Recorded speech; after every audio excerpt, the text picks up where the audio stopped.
Would also want to understand from you, ma'am, like, do you remember a moment where people first was uncomfortable or risky, but you still choose it? And also want to understand, did you face any resistance internally from the other teams or leaders? And what did this moment teach you about leadership? Okay. Okay. Perfect.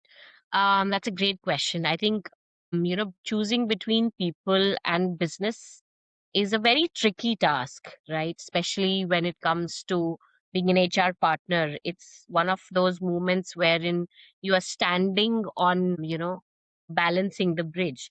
But I can recall one of the toughest moments was standing by a high potential employee who was personally struggling in the personal phase because the person was going through some family issues. But that obviously had an impact on the performance. And eventually, the person was seen as underperforming at that point of time, while the history said that the person was in the top 20 people in that particular business. Of course, the easy choice would have been to replace the person quickly with maybe some warnings or some plan of action, but the concern was grave and the person may have taken more time, right? So I think when I took that case and I seen through the history, seen through the performance, my personal choice was to invest time, allow flexibility, and allow the support to the individual.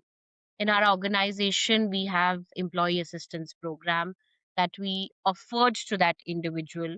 There were multiple counseling sessions that the individual went through. There was flexibility that was given in terms of the timeline. High priority projects were something that were, kept at bay for that individual. And eventually we saw a steady and a slow improvement, and that confidence the person started to gaining back. I think the resistance, of course, came in. The business felt that this could set a precedence.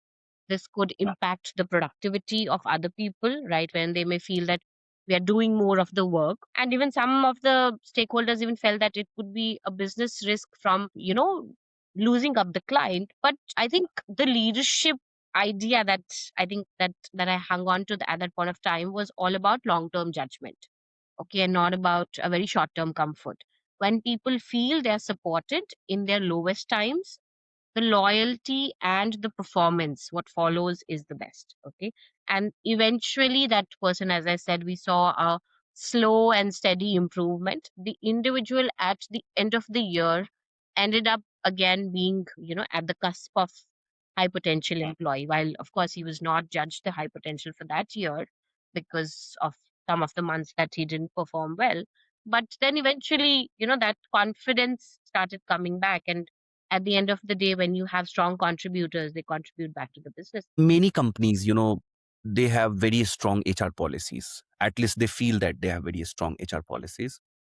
And yet, when you talk to the employees, they feel unheard. So, what actually creates a people first culture? And also, a follow up on this is like, what are the leadership behaviors that make employees feel truly valued? Okay. Okay. No, that's a very valid question. I think being in HR, we get to ask this question a lot many times, from the employees also, that you have this, you have that, but how about practically implementing that? I think, what I've personally believed is that culture is not there in the documents, okay, or it's not in those policies. It's built in the daily behavior. When we talk about a people first culture, it's when leaders consistently listen.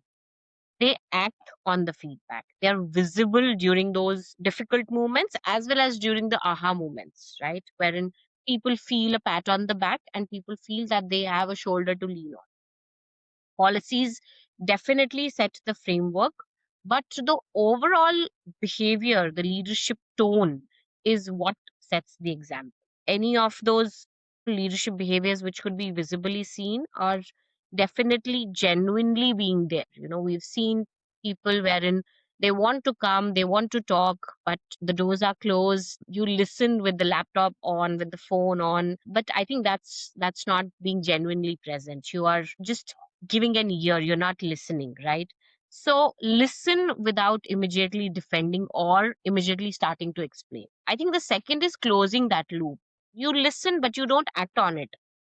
That's where the loop will remain open, right? It will not build the trust. And if you keep an absolute silence, is where, or avoid the conversations, tough conversations, you delay the conversations, it creates anxiety and disengagement. And obviously, all of that uncertainty will erode trust very, very quickly, will erode it faster than the actual bad news, right? Before anything comes up in the market, if you don't try to clear it out, do not maintain that transparency I talked about earlier, I think that's where the whole culture will go for a toss. Yeah, and this is very relatable. In one of the companies I was working, like I was not feeling good with the new boss that I was allotted to. And I went to the HR leader and she gave me a time, but the meeting never happened. And then the meeting happened after 2 to 3 days, and she had just opened the laptop and she was just giving me an ear, but she was not listening.